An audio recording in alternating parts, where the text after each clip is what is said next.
Episode 45 of the 1000-Year Blood War arc anime barely adapted a handful of pages from chapter 677, and these were stretched across a 27-minute runtime. Episode 45 currently has a perfect score on most platforms, but surprisingly the character who carried this entire episode wasn't Ichigo with his brand new Bankai, or even Rukia who arrived in the throne room and used Haka no Tagame. The MVP of episode 45 was none other than Orihime Inoue. In the closing minutes of the episode, she does the unthinkable as she sacrifices herself along with the Soul King empowered Yhwach, as both of them get erased from existence, transforming into a shower of flower petals. Everybody's been wondering what on earth was Orihime's transformation. Did she actually reject Yhwach from existence? Did she and Yhwach both die? And how does any of this compare with the manga, where Orihime spends this stretch of the story apologizing that she can't fix Ichigo's sword? In this video we're going to cover everything, explaining her new Shun Rikka abilities, as well as how her power of event rejection actually works according to Kubo's own words from his fan club outside. I will also look at what the light novels reveal about Orihime's powers and their origins. And most importantly, we'll examine how her sacrifice sets up the final 5 episodes of the 1000-Year Blood War arc anime. Within Bleach, there are a few individuals that Orihime's powers of rejection cannot work against. These are the individuals that are subscribed to the channel. Only 20% of the people who watch these videos are subscribed, so if you enjoyed the Bleach content, then hit the bell notification icon and the subscribe button for even more videos just like this. Episode 45's title card, Defend You, was extended in the final shot of the episode to Live to Defend You. The episode begins with Yhwach shattering the Gran Rei Sero Getsuga. In the manga, he crushes it with his bare hand. Here, he draws the Reishi broadsword and smashes it out of the air. The sword is in shot because it's going to be important for an upcoming Orihime scene. The Horn of Salvation Ichigo gets manhandled, and Yhwach suspends him in the Black Reiatsu by one arm as he delivers the speech that the entire episode is centered around. He asks Ichigo what power is for, and then he answers it for him as he states that Ichigo would say power exists in order to protect, but he explains that this kind of power is a weak power. True power breaks men, brings the world to its knees, and rules over all creation. To protect is a deception. He tells him not to play the hero, and then he runs him through with the Reishi broadsword just to prove the point. And this is where Orihime's episode begins. Her first Soten Kishun doesn't work, as it closes around Ichigo and dissipates with the hole still sitting in the middle of his chest. Yhwach calls her imprudent and impales him again, and this time she gets it, and the barrier that heals Ichigo also shatters the blade of the Reishi broadsword in Yhwach's hand, leaving Yhwach standing there, literally holding the hilt of his Reishi broadsword. Now this is where he stops treating Orihime as a background character. He sends a wave of darkness directly at her. Santen Keshun is immediately summoned as she's thrown across the room into a pillar. She puts up a second one and the darkness simply goes around it,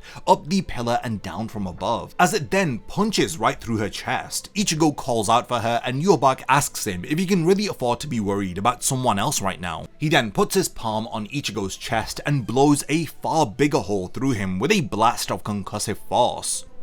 Now this is similar to the wound that Ukiura leaves in Ichigo at Los Noches, but seconds later another Soten Kishun closes the wound completely, and when Yhwach looks over at her, Orihime is already back on her feet because she's healed herself too. He then decides to see how long she lasts as he slams Ichigo into the floor and impales her on a tendril of darkness. She's hanging there limp as she finds the strength to reject Yhwach and stands back up. He then runs her through again from a different angle and once again until she's lying in a spreading pool of her own blood, and she rejects it one more time and gets up on shaking legs, glaring at Yhwach with a look on her face that I've never seen Orihime wear in any other iteration of Bleach. Ichigo begs her to stop, so Yhwach cuts his throat open with the darkness, and it's honestly a blink and you'll miss it moment where he actually beheads Ichigo here, as Orihime instantly uses her power again to reject the injury. She heals him and drops to her hands and knees, knees. Yhwach's commentary here is important, so hold on to it, as he tells her she's spending the last of her power on Ichigo and asks what it's achieved. While on the ground, Orihime wonders if she were only stronger, then Ichigo wouldn't be hurt like this. She says that her power is weak. It's jaw-dropping that she's describing herself like this, especially after demonstrating feats that nobody else in the series has managed against a Soul King empowered Yhwach. Rukia's Sodeno Shirayuki lands point blank in front of Ichigo as the darkness freezes on contact, and she tells Orihime she did well to endure it until she got there. Yhwach fires 2 beams out of his eyes floating around him, as one goes through Ichigo's chest and one through Rukia's side. Both of them hit the floor either side of Orihime in a spray of blood. Orihime is standing there blaming herself, and she lifts her arms to call the Shun Rikka, and her hands are visibly shaking. Ichigo appears as he takes her wrist, holding it steady. Yhwach then fires a violet beam that takes the top off of Varavelt as he bids Ichigo farewell and turns his back on them as he walks towards his throne. But behind him, the moon starts to bleed as the eclipse rolls in and Ichigo says Bankai. We are then introduced to Bloodchain's Ichigo, which is Kubo's own design named by him. I've already done a separate full video explaining this all new transformation, so do go check that video out after this one. But what matters here is that even Bloodchain's Ichigo isn't enough. The chains of red Reiatsu that catch a dozen energy beams out of the air, the clones that Yhwach cuts down only to find that they were never the real Ichigo, a Getsuga Tensho that resolves into a black crescent moon which is big enough to be seen from every area of Varavelt. While Yhwach is facing off against this new form of Ichigo, he takes the time to grab Orihime and put her into a pillar of darkness, and he promises to make her the last one to watch Ichigo vanish from the world, proving that he protected nothing with no legacy left and no ability to act again. She says she'll protect Kurosaki-kun. He commends her strength of will, then tells her that she falls far short of fighting beside Ichigo, let alone protecting him, and that the only reason she's in that room is that Ichigo can't let go of his weakness for her. He then turns it on Ichigo, that woman is your weakness now and she was in the past, and what hinders your battle is the very reason you grip your blade. Ichigo charges at him in a rage as the beams curve away from his sword. Rukia activates her Bankai as Ichigo binds Yhwach in his chains, and she freezes him solid as Ichigo puts a second point blank Getsuga into him. When the mist clears and the pillar holding Orihime has frozen along with him, it crumbles and drops her onto the floor. She watches her own blood run across the ice as she calls out for Rukia, but finds her impaled on Yhwach's Reishi broadsword, and past Rukia, Yhwach is standing with his boot on Ichigo's head and a second blade through Ichigo's back. It is here where Orihime gets up. Shuno comes out of her left hairpin on his own before she's even standing.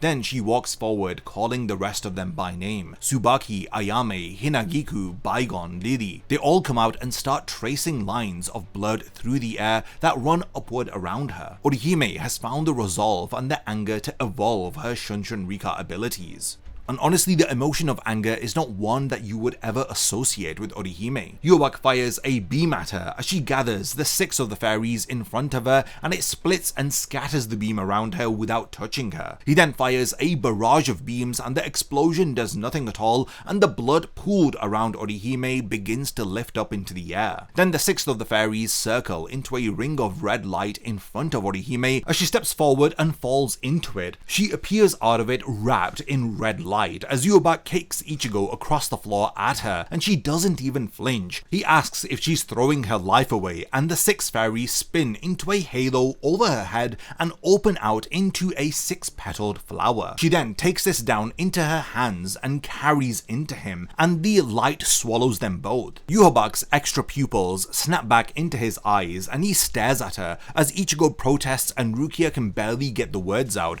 Orihime looks back at him, smiles, and tells him that she'll take care of it. Her energy then stops expanding as it reverses and rushes back to the point that it came from, and then suddenly both of them are gone. Hundreds of red petals come raining down over the floor in front of Ichigo and Rukia, while her last line rings out across the throne room as she says, "Bye bye Kurosaki-kun, I'll bear everything, okay?" This entire moment is so emotional, with the acoustic version of the Core 4 ending song playing, as we get no poem or next episode preview. We just cut to black, and we we learn that the next episode of Core 4 is titled The End. There was quite a bit building up to this, as episode 42 opens on Orihime in a greenhouse with Tatsuki as she's looking at a flower which she thinks resembles Ichigo. Tatsuki says that he is more like the golden one, as Orihime lets it go and then looks back at the first flower and decides it's the color of Ichigo's heart, as she imagines it bursting into flame. Then we cut to the present and her climbing the stairs to the throne room, deciding that this time she's made up her mind, as both Orihime and Ichigo are entering this battle side by side. Episode 43 is where the anime changes her entire role within the story arc, as Yhwach tells her outright that she cannot reject him completely, and then explains why her shields keep shattering.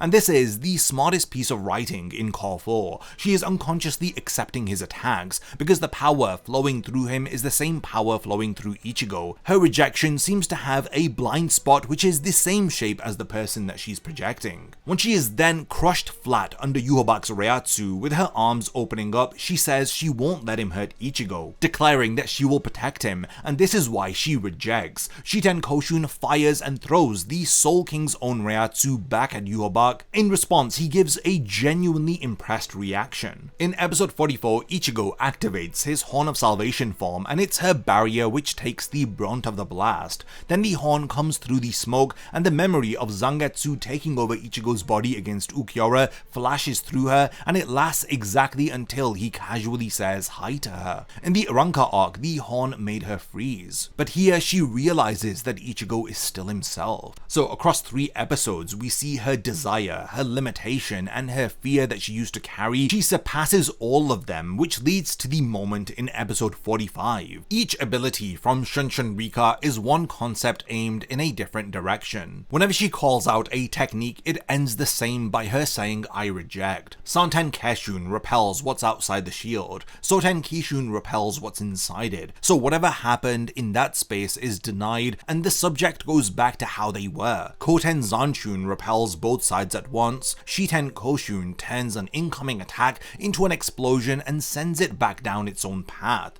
Aizen gave us the clearest definition of her powers in chapter 240. This was right after she rebuilt Grimmjow's arm out of nothing. Her ability is to limit, reject, and negate any event that has happened to her target and return it to its former state no matter what. He rules out temporal regression and spatial regression, as he calls it a power that trespasses into God's territory. And Hachi told her in chapter 228 that she should be able to restore Tsubaki with no fragment of him left at all, as he goes on to explain that this is because her powers don't need raw material to work with, it needs a prior state to point at. Kubo backs this up himself in Club Outside Question and Answer 581, saying what Soten Kishun restores is for the most part what can be seen with the eyes and touched with the hands. The other limit is her. A fan once put it to Kubo that Tsubaki gives her so much attitude because some part of her is turning down her own ability to attack, and Kubo said that was exactly right.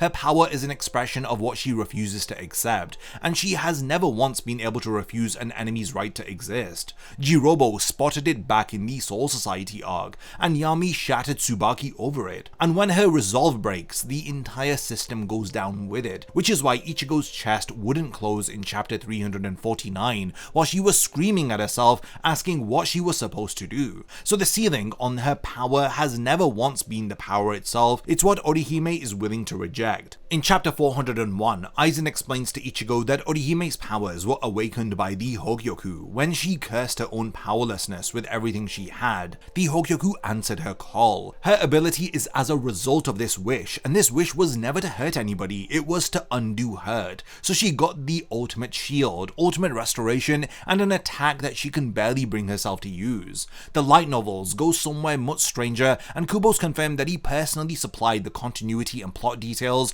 for the Can't For Your Own World light novels, and leaving the rest to Ryogo Narita to write. In the second Can't For Your Own World volume, Urahara explains to Hisagi that Orihime and Chad are technically Fullbringers, and then we get where Fullbring itself comes from. Aizen tells Tozen that while he was feeding souls to the incomplete Hogyoku, it reacted violently to one particular girl, and what it was reacting to was a nail or a fragment that was tangled in her konpaku. Tozen asks him whether if this is a metaphor, and Aizen says no, he means it was an actual nail, a sliver of the Soul King's body that the ancestors of the Shinigami had cut away in the distant past. This girl was in fact Rangiku. In the third volume of Can't Fear Own World, Ginjo finishes the thought in front of Tokinada as he explains that Fullbringers are born from the fragments of the Soul King, which have been woven into a soul before they are born, and he names Orihime and Chad as people who carry this Soul King fragment within their body. So it's no exaggeration when Aizen refers to her as trespassing into the territory of God, as she literally has a fragment of the Bleach God within her soul. Club Outside Answer 228 explains why her hairpins got bigger after the Yhwach Mundo arc.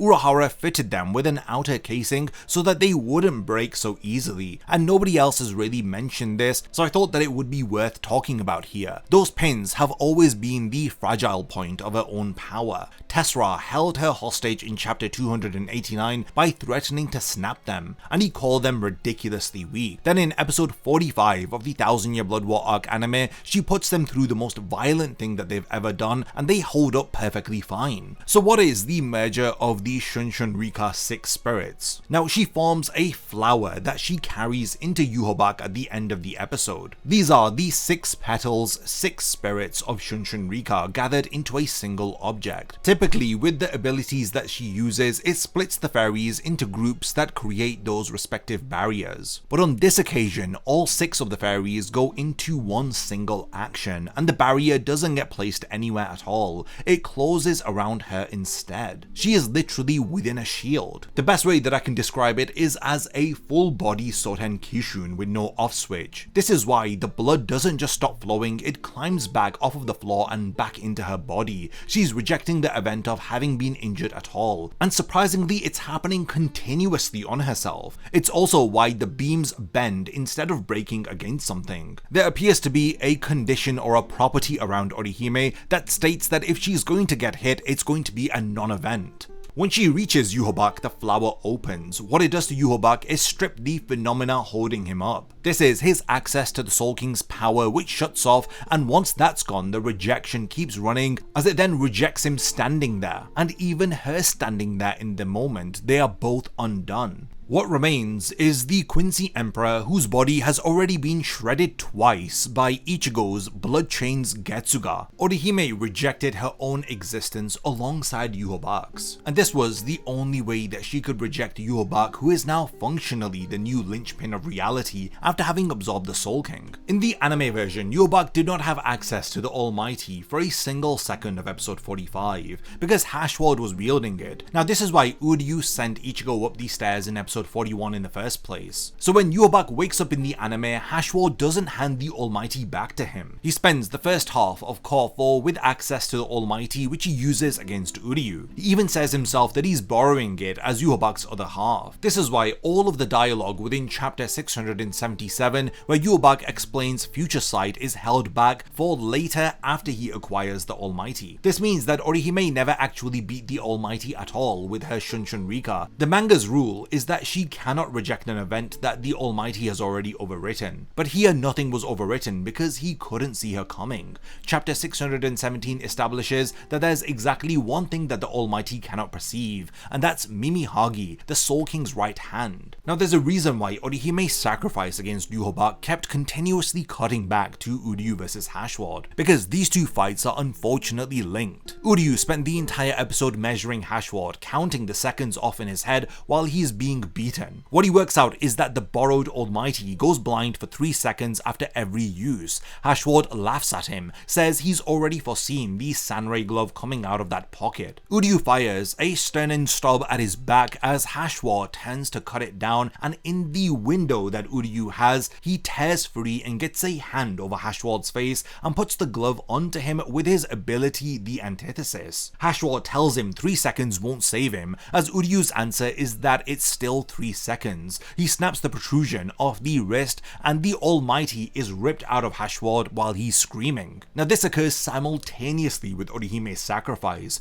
Yhwach's extra pupils come back in the same moment as he gets his sight back exactly as the petals close over him. Uryu finally outthinks the Grandmaster, and in the same breath he hands Yhwach the one tool which is capable of undoing what Orihime just did. For people who have only watched the anime version of Bleach, maybe some of Orihime's Orihime's actions here may have been jarring, but for fans who have stayed consistent with her characterization via the manga, none of this will come as a surprise to you. I've made several videos on how the 2004 Bleach anime didn't do justice to Orihime's characterization. The manga shows us that Orihime was standing back in a lot of the story. Chapter 193, Ichigo goes bankai against Yami and tells her to get behind him. Kubo draws her gripping her own hand to stop herself moving. There's no synergy between Ichigo and Orihime. She is supposed to be the shield to his sword, but Ichigo's too wrapped up with the fear of his inner hollow. While he's preoccupied by keeping his inner hollow at bay, Orihime ends up being attacked by Yami. Chapter 227, Urahara tells her that she'll be a liability in the war against Aizen. Kubo did confirm in question and answer 658 that this line about Unohana and Isane being better healers was partly just to keep her out of the fight with Aizen. Chapter 249, she decides on her own that her job in Las Noches is to erase the Hokyoku, but she doesn't get to do it. Then the Ukiura fight, this is where her panic overwhelms her and she's unable to do anything to help Ichigo. In chapter 672, where Ichigo finally tells her 2-on-1 might be unfair, so she's on defense and he's counting on her. This is truly a groundbreaking moment for her character. This leads to a critical moment a few chapters later after Yhwach destroys the Tensei Zangetsu with the Almighty. Tsukishima arrives and with his Book of the End and Orihime's Shun Rikka powers, together they restore Ichigo's bankai. She already plays such a critical role within the manga, but this is expanded to an incredible degree within the anime. Nobody was expecting Orihime to pay the ultimate sacrifice within episode 45. This is why it comes as such a surprise to everybody. And this is truly the point where both manga readers and anime viewers have no idea as to what is going to happen next. With how the story pans out, we know that Orihime is going to survive. After all, she needs to give birth to Kazui, who we know is going to have a voice role in the final episodes of Core 4. As on Club Outside, Kubo confirmed that voice auditions for Kazui were already underway. The cleanest way for Orihime to return is if Yhwach activates the Almighty, which should have returned to him in the opening moments of episode 46. He steps out of the future where he was rejected, and because her rejection was one act that consumed them both, he can't just unreject himself without bringing her back with him. So once Yhwach returns, I expect Orihime to be in the throne room too. And we know that Ginjo and Tsukishima are on their way to Vaharveld. This means that Yhwach is indeed going to break Tensei Zangetsu, and we're going to need the combined efforts of Tsukishima and Orihime in order to bring it back. While the anime has diverted massively away from the manga with these anime exclusive editions, I still think that the anime will stay true to the key story beats from the manga, which have been in existence for over 10 years. Either way, it's great to see the evolution of Orihime's Shun Rikka powers, and I really hope that this Sixth Spirit merger form is something that she can utilize again in the future, possibly in the Hell arc. We've reached the point of the video where I want to hand over the discussion to all of you. What were your thoughts about Orihime's major moments within episode 45? Do you think Orihime rejected Yhwach's existence as well as her own? And do you agree with me that Yhwach is going to use the Almighty in order to restore himself and Orihime in episode 46? If there's anything that I've forgotten to mention about these all new powers that Orihime demonstrated, then let me know by continuing the discussion in the comments. And lastly, thanks for making it to the end of this one, and I look forward to seeing you in my next Bleach video. A massive thank you goes out to all of my amazing Patreon supporters for helping to make this video possible. If you also want to support the channel and see your name in the end of my videos, then check out my Patreon, which has loads of perks like early video access and so much more. Thank you for sticking around till the end of the video, and whatever you contribute will mean a lot to me.